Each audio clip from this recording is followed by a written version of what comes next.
everybody, I'm Bailey, aka That Blushing Book Girl, and welcome back to my channel. Today I'm going to kick off a new series I'm going to do on my channel. It's called my Feminist Lit series. It's where I take an important topic in a book from feminist literature and I bring them together and we have a discussion. Today, as you'll notice from the title, we're going to be talking about body positivity and self-image, and we're also going to take a look at the book Shrill by Lindy West. So I think the very first question that needs to be answered is, what is body positivity and what is self-love? Because there's so many different misconceptions swirling around about what these words mean. I think we need to clear that up a little bit. So let's start with self-love. There's so many people that think that this concept of self-love is egotism and narcissism, all of those nasty words that basically mean you're full of yourself. But that's not what it means to love yourself. There's a very distinct difference between loving yourself and being full of yourself and egotistic and narcissistic. Loving yourself is one of the best options that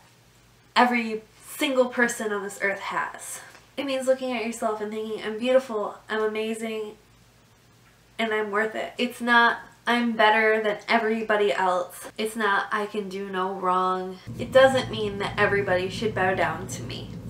It simply means taking yourself in, looking at all of the things that might be considered flaws, and saying that those things are beautiful, those things make you unique, and with those things that society considers flaws, even with them, you are a beautiful person, and you deserve to be happy, you deserve to be loved, and you deserve to have a normal, fulfilling life. Body positivity, on the other hand, includes self-love. It means loving yourself, but it also means being able to recognize that every other person is beautiful and deserving of a happy, normal life. It's seeing people that are thinner than you and realizing that they deserve to be happy. Seeing people fatter than you and realizing that they deserve to be happy too. It's in no way encouraging obesity. It's in no way saying that everybody should be fat, that gluttony is okay. That is not what this is. It's realizing that even people that are obese deserve to be happy. Why would you tell anybody that they don't deserve to be happy? Everyone deserves to be happy. The second question you might be asking is, well, why is this a feminist issue? First, I want to include that, yes, men and all other gender types, they have problems with accepting their bodies as well. This isn't just something that women experience. And I also want to make it clear, feminism isn't only for women, but that aside, this is an issue that very much affects women. It affects us in all of the advertisements we see where the models are airbrushed, their eyes are bigger than humanly possible, they're large-chested, and they have nice butts.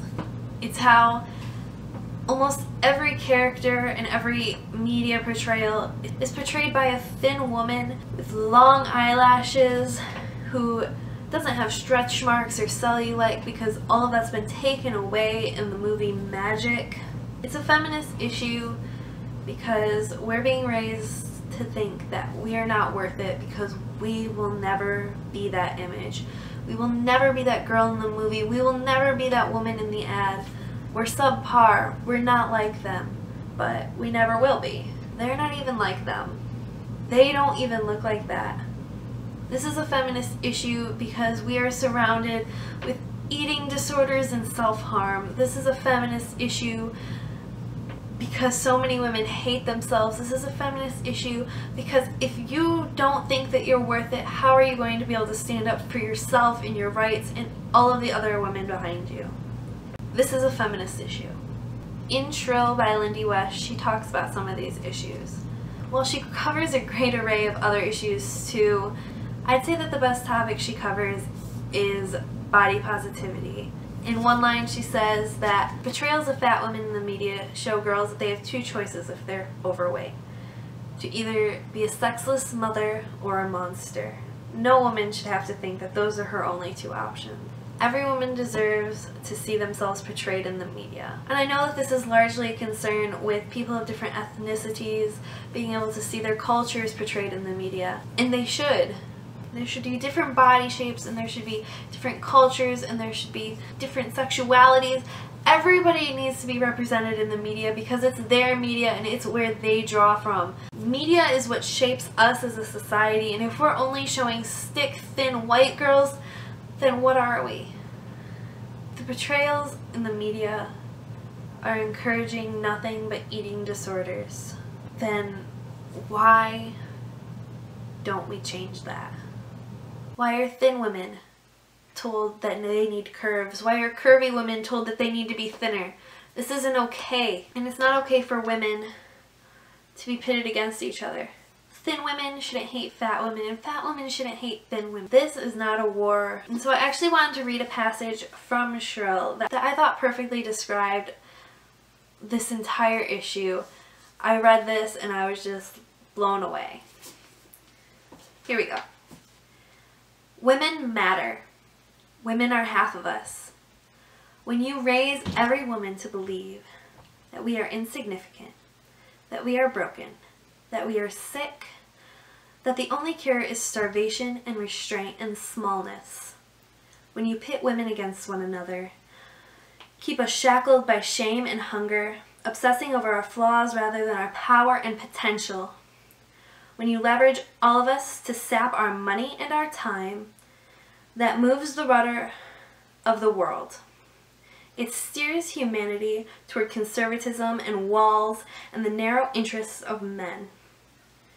And it keeps us adrift in waters where women's safety and humanity are secondary to men's pleasure and convenience. Wow, that says it all right there. So if you want to hear more things like that, pick up Shrill by Lindy West. It was a really good read. You can also see my Goodreads review of it. I will link that down below. Now the very last question you might be asking is, but Bailey, how do I learn to love myself? And I'm gonna tell you truthfully, it's not easy. It's really, really hard. I haven't gotten there yet. It's a journey, but I think it's one that's worth it, and I think it's one that we all need to make. All I can give you is the best tips that I have heard so far. So here they are. The first step. Repeat a mantra to yourself in the mirror every day. This sounds silly. You're gonna feel silly doing it. But if you just look in the mirror every day and you say, I'm beautiful, I'm worth it, I deserve love, or whatever it is that you need to hear most, it's going to start sticking. After all, that message of you're not worth it, you're wrong, all of those things, that message of you need to be more, that's what got you starting to dislike yourself in the first place. That constant message. Along with that, another tip is go online and start looking up different types of women. Look up different body types, look up different ethnicities, look up everything in between.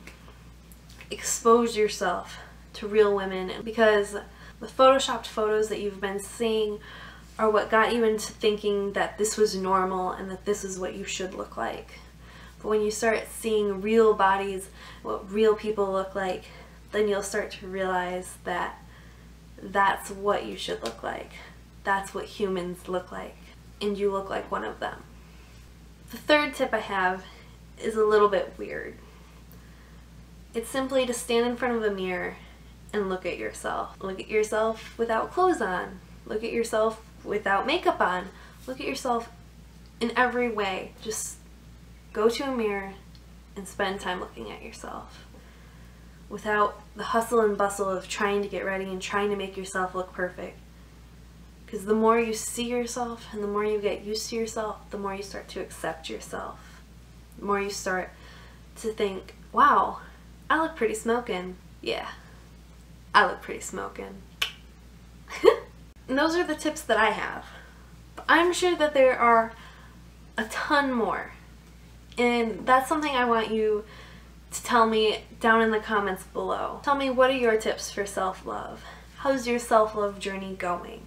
Also, while you're at it, tell me what you thought of this video.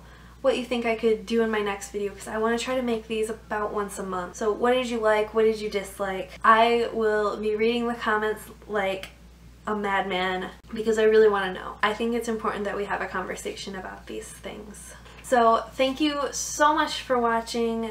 Thank you so much for everything. I will link all of my social media below, and I look forward to hearing what you have to say. If you like this video and want to see more in the future, subscribe as well. So thank you so much for watching. I will see you again very soon. Bye everyone.